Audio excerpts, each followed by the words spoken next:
Hi.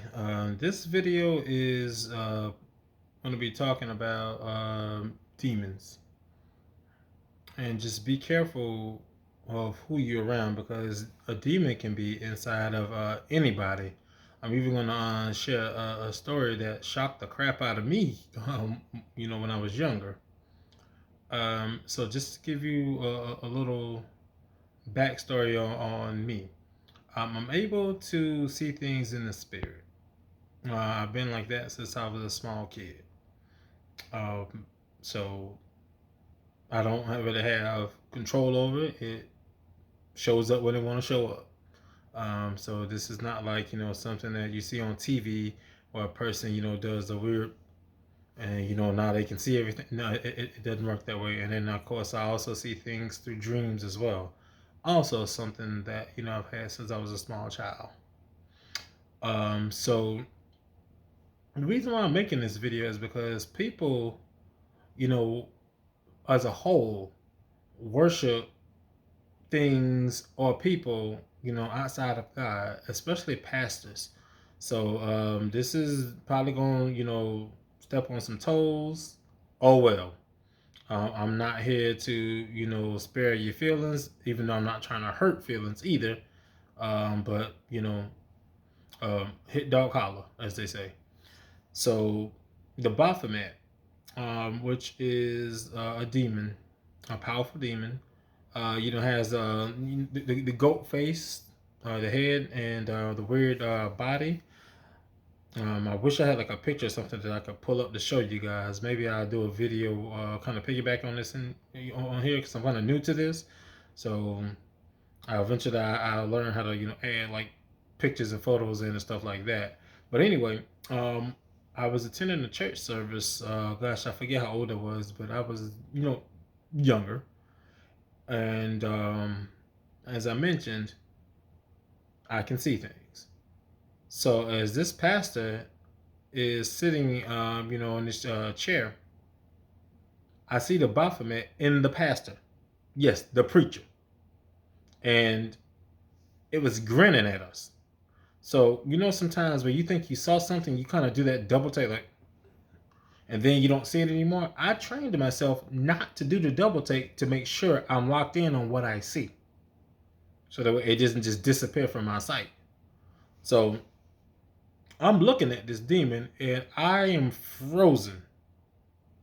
And it's not so much that I was afraid, which I mean, we'll get into that as well. But I was stunned.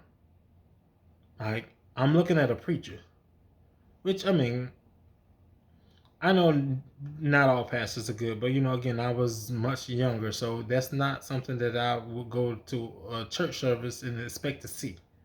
And this thing is grinning at us. I see it as clear as day, and I do not turn my head. I don't even blink to make sure I'm locked in on what I see and that I ain't crazy. And I'm just like shocked and stunned the whole way. And I silently pray to myself for protection from this demon because not that I'm trying to give this demon credit, but the Baphomet ain't no joke. I mean, this ain't what you want to play with. So after the service, I go, home with my mom, and I go in the back room and change. Now, before I went to change, I actually told my mom what I saw, and she just looked at me like, "For real?" I'm like, "Mom, I saw what I saw." I don't know if she quite believed me at that time, but we had another member eventually come over to the house. Her name was Lenore, but we called her Mother. May she rest in peace. She's no longer with us currently. And she came over. Now, the living room and the bedroom that I was in changing clothes, they're only separated by a wall. So, not that I was trying to be nosy and eavesdrop, but everything that is talked about in that living room, unless you're talking really low, you can hear it from the room that I was in. So, Mother tells my mom what she saw, describes it to the T, the same thing that I said. Now, my mom never told her I saw it. Even after mother told my mom what she saw, my mom still didn't tell her what I saw. And it was just like, okay, I'm not crazy. I did see what I saw. And I told my mom, hey, look, you can go back to that church if you want to. I will not step foot in that place again with that man as the pastor. I cannot for the life of me remember his full name. I just remember his last name is Jones. Not that I'm trying to condemn him or nothing like that, but I know eventually he did do something that put him in jail for a few years. I don't recall what it was though.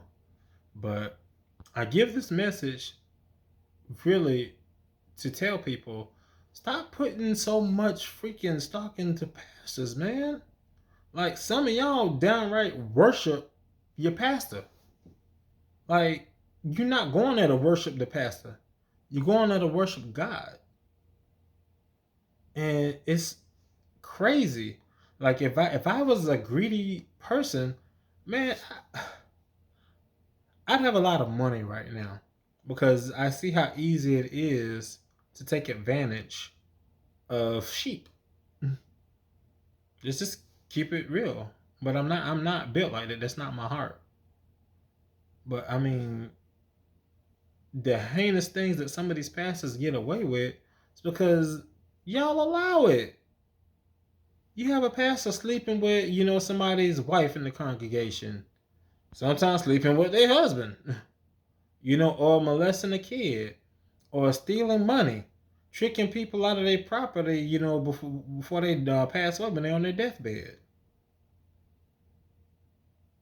And I mean, not all pastors are bad. You really have some that are passionate and they're about God, but you have a lot of them that are just straight up crooks. They are not good people, and they get away with the things they get away with because the congregation allows it. I forget the guy's name that wanted a Movado watch. Tried to, down talk his congregation because they didn't get him a watch. Man, go get a job and go get your own watch. Go pay for your own watch, man. Putting that on the people. Or, like, personally, I don't believe in the church paying the pastor a salary. To each his own on that one. If the church want to do that's on you. I'm not saying that those pastors are crooks or bad people, but if that's the arrangement you have, that's the arrangement you have. Really, being a pastor is work. It's responsibility. If you really are, doing it to serve God, it ain't, all glitz and glamour. And that's why you have a lot of people that when they are chosen by God, when God taps them, hey, I'm gonna need you to go on up there and be a preacher. A lot of them run from it because they know it's a tough position to hold. It is. And I respect those that are doing it the right way. Matter of fact, I'll give you another example. Now, this person, they're famous. I won't quite say their name, but I try to give maybe a hint or so you guys can maybe figure it out. It's a black pastor, as I mentioned, very very famous. So one day, this pastor's services on television or whatever. I'm in my bedroom, just chilling or whatever, and I can hear the pastor talking. He has a powerful voice. I mean, a little on the deep side, but it's a booming voice. And I can hear what the pastor's saying. But then as I'm, chilling or whatever, I hear something that sounds straight demonic coming from the television. Like, what the? Okay. Like, my young ones are in the bedroom, And anybody else in the house outside of them, they don't do scary movies. So I think to myself, okay, there's no way in the world, the person's watching a scary movie. So I, go out, check, which is, my significant other, just be straight up. Well, at the time, at least. I go check, okay, I still dude on, TV preaching. Okay, why in the world did I hear that? And I go back in my bedroom or whatever, because I have nothing against this guy. Never met him, and don't really follow him. I mean, again, he's mega famous. Knows his way around even different celebrities. Um, he's basically a prosperity prosperity preacher. And again, that's for you guys to try to figure out who it is that I'm talking about. Um, like I said, I won't really put that person's name out like that. So I'll go back again, and I'll get on my game or whatever. So I hear it again. What in the world? And I mean, again, I've dealt with demons before. Like, as I mentioned, I dream. So not all things that I dream are gonna be good dreams. Sometimes I do come under attack in my dreams, and that's also been since I was a kid and even into my adulthood. On the difference is now as an adult, even in my dreams, I can sometimes get control of myself within the dream and pray to ward, anything that's demonic or unholy away from me. And sometimes even realize that I am dreaming and wake myself up. And then, I typically pray in those matters. Uh, Back then when I was little, that crap was scary. Because when I first encountered things like that, I wasn't taught how to combat that. Which I got some stories for you guys that I'll share in other videos. But anyway, back to the topic about the famous pastor. Again, as they're talking, I hear the demonic sounds that are coming out of that television. I get up again and go check, and there goes this pastor again. Has his initials and then his, family name. So that should be a strong hint right there.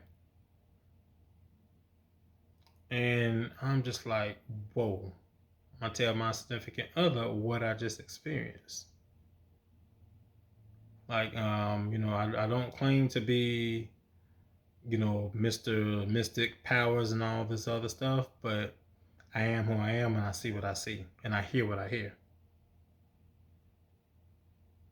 And I know what I heard. So, this pastor, nah. They don't get any play, on any of my electronic devices when I am listening to a message or a sermon from anybody that's online. Now, one pastor I will give props to, maybe he'll see it, maybe he won't, is Apostle Geno Jennings.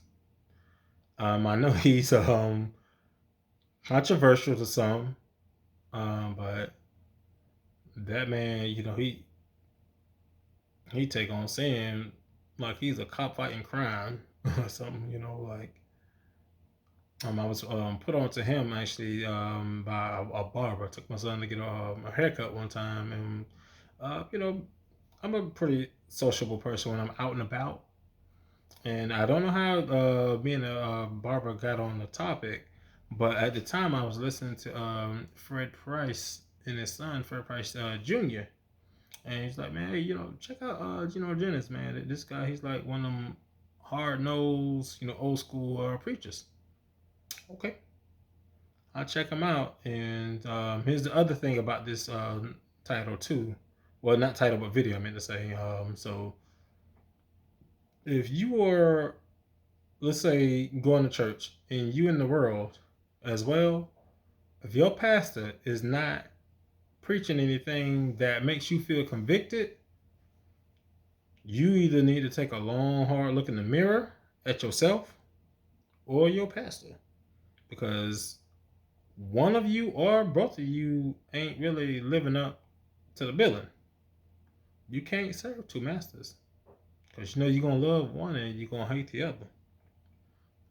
And I kid you not, within listening to sermons from Pastor Jennings for, I would say, maybe a couple weeks, man, that conviction hit me, man. It was just like, man, you know what? I know better. And then there was things that I wasn't sure about as well. And that's another thing too. Like, if you are dealing with a pastor or a church and you cannot ask questions, find another church. I don't care how long you've been going there. You may have been going there until you, like, since you were like 5 years old to when you in your 30s or 40s. If you're going to a church and you cannot ask questions to get clarity, because there's some things in the Bible easy as pie to understand. There's some things that, some head scratchers. The definition of a word may have meant something totally different then versus what it means now. Not everybody thinks to use the thesaurus, which you got a smartphone. Just about everybody has one. Use it. So you don't even have to go out and buy one. Unless you want to. Your choice. But still trying to get meaning and understanding about things, you're going to have questions. And you should be able to ask your overseer questions. Now, are they going to always have the answers? No. But sometimes, you may ask a really good, solid question that, okay, you know what, let me get back to you on that. I mean, that's fair. But if they're shutting you down saying, no, don't ask me no questions, you don't need to be dealing with that. And back to feeling, that conviction. Like, a lot of pastors nowadays, they're not preaching against the sin like they used to. And they're not doing you no favors, man. Like, if you really trying to avoid going to hell, avoid going to hell. Does that mean, you're going to be perfect? No. We all going to slip up here and there. I mean, sometimes it can be the smallest thing where you think of something, even though you didn't act on it, but you thought it. Like, you may see somebody that you just find just all outdoors sexy. And so your mind go to you and that person doing the do in the bedroom or wherever. Just them, split few seconds that you thought about that lust. That's a sin. And if you didn't repent, that stacks up against you. And I don't come across a lot of pastors, talking about people repenting. Man, look, repent. If you have not repented today, repent. As soon as you finish watching, matter of fact, just pause the video right now and repent. Like, think about Judgment Day. You don't want to be, at least I don't want to be in front of God and, it's things that stacked against me that I didn't repent for. That was just simple things, too, small things.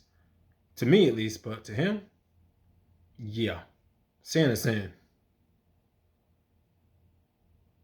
So I repent daily.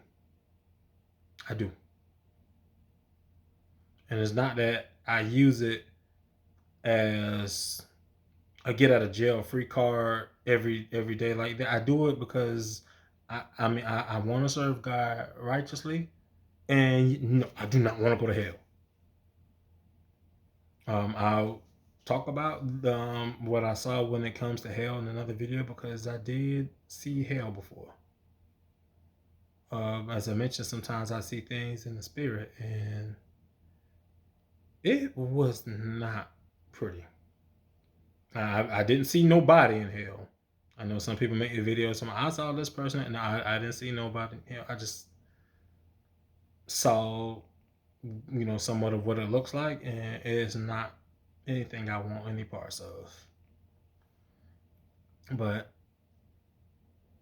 I'm really trying to reach out to people, because again, I really want you guys to get your relationship with God, that one-on-one. So most of you people go to church once a week, whether it be Saturday or Sunday. Most people are Sunday. Some people are Saturday, because Saturday is a Sabbath day. Now, let's say you fall under that. You got 6 other days, man, when you can be, reading the Bible, which, let's say you don't own one. You got a smartphone, download an app. It's quite a bit of them out there. I have one on my phone as well, and I use the Bible here. So um, Bishop Jerome Josie gave me this here, and I use it. Now, yes, there was a time where it did collect dust. I'm not even gonna lie. I went through some things in life, and just kind of felt like I was in the wilderness for a bit. But I'm returning to form. So yes, I use it. You did not purchase it for me in vain. I still use it. And thank you. And as I was saying, get that relationship with God, that one-on-one with God, man. Spend some time with God. Talk to Him. If you are unsure how to pray, like, man, look, I'm gonna keep it a buck with you. It's times that I just felt like just so messed up, to where it's not that I was trying to disrespect God, but I had to keep it real during my prayer, where the words that came out of my mouth ain't really the words that you would expect to come out of a person's mouth that follows God. But I was just pouring my heart out. So I wasn't, being disrespectful to God, but I was pouring my heart out to God. And God got me out of that. God got me out of that. Well, it was. I just keep it real. I was like, God, I'm effed up. I'm not gonna really say the curse word now, but I'm effed up. But I said it then. Like, I'm hurting. Like, help me, please. I was pleading. And at the time I was under a spiritual attack, and it was bad. It wasn't the worst one that I've dealt with.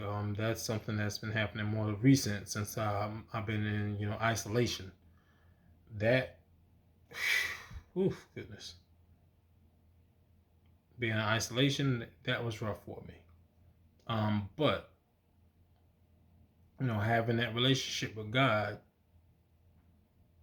it's going to help you down the long run, not only with how to combat dealing with spiritual attacks, or just dealing with situations, because sometimes you're going to deal with situations that involve people, but it also helps you to see what's going on when it comes to shiesty people, aka using your discernment. Sorry, Jack to come out, and it just, my voice decided to take a break on me. But yeah, using your discernment is very important. Now, it is going to definitely be stronger in some than others. But as you get closer to God, that's something that can be strengthened as well. Now, I will be straight up though, as with you guys, as you get closer to God, them spiritual attacks, oh, best be sure they're coming. They're coming. I mean, like, I wanted to improve my relationship with God and get closer. And boy, a spiritual attack, man, was more like spiritual getting jumped left and right from every direction I could think and look. Okay, there's a light down there. But yeah, so just be smart. Use your common sense, man. When you're dealing with pastors or just churches, period. Use your common sense. If you're going someplace and they want private jets, they want jewelry, they want cars, they're serving themselves, they're not serving the Lord. All right? Common sense. They want your W-2s, they want to see pay stubs. That church ain't serving God. They serving themselves. And if you're gonna be dumb enough to fall for it, that's on you. Like I said, I'm gonna hurt some feelings here. That's on you. Common sense. Now, there's some slickers out there that are very deceptive. Yeah, there are some. And they don't make it quite obvious by asking for things, but they'll, put themselves in such high regard in your life to where it's like you want to do for them, So I'm sorry, but it shouldn't be, Pastor, come on, we got to make dinner for the pastor. This for the pastor, that's for the pastor. The pastor is a man. They're human, just like you. They bleed, just like you. They need food and water to survive, just like you. They get sick. They need medicine, and sometimes they even go to the doctor, just like you. They have temptations, just like you. They're human. They're not God. Now, should you respect your overseer? Yes, definitely. But should you be worshiping him? No. You are there to worship God. You are not there to worship the pastor. And that's what many of you are doing. You're worshiping the pastor. You have made the pastor into an idol. You really want to have to, deal with God about that? Because you some way somehow forgot who you're supposed to be serving and worshiping? Really? Nah, I'm good on that.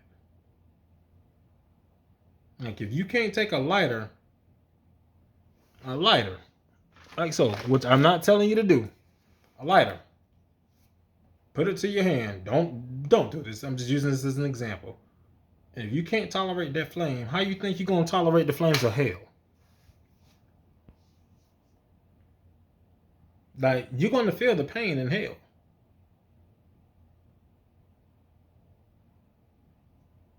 So it's on you if you don't want to use discernment or your flat out common sense.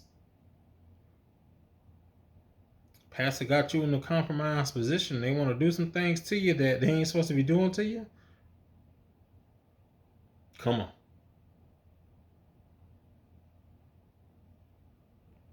Really? Come on, people. I'm talking to the adults. Little kids, I'm not talking to them because they're little kids, And unfortunately, sometimes people prey on them. Hopefully that, is something that can one day stop completely. But, it's twisted people out here. But as for you adults, use your common sense. Use your discernment. Sometimes these preachers are just as bad as demons. Some of them walk around with demons in them.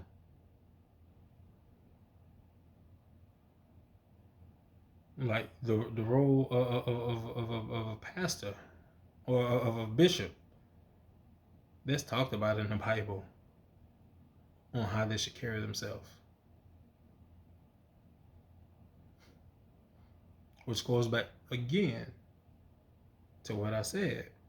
When you have those that are chosen and they running from it because they know what comes with it. They don't want that. They know what come with it. The ones that's just raising their hand, pick me, I want it. Right. It's probably the person you need to keep your eye on. It's the reason they want it. And again, if you are deceptive, you're low on morals, and I'm not promoting this, but you can make yourself a very rich person, or at least well off, as a pastor. But just remember, all that you're doing and all the people that you lead to hell, you got to answer for that. As their overseer, you being a false prophet or a false teacher or whatever the case, you got to answer for that. So play with God if you want to. It ain't sweet. It ain't sweet at all. But this video is a little long. I didn't intend for it to be quite this long, but I just wanted to put this message out there. Again, just remember, you're not to worship man, you're to worship God. Y'all have a good one.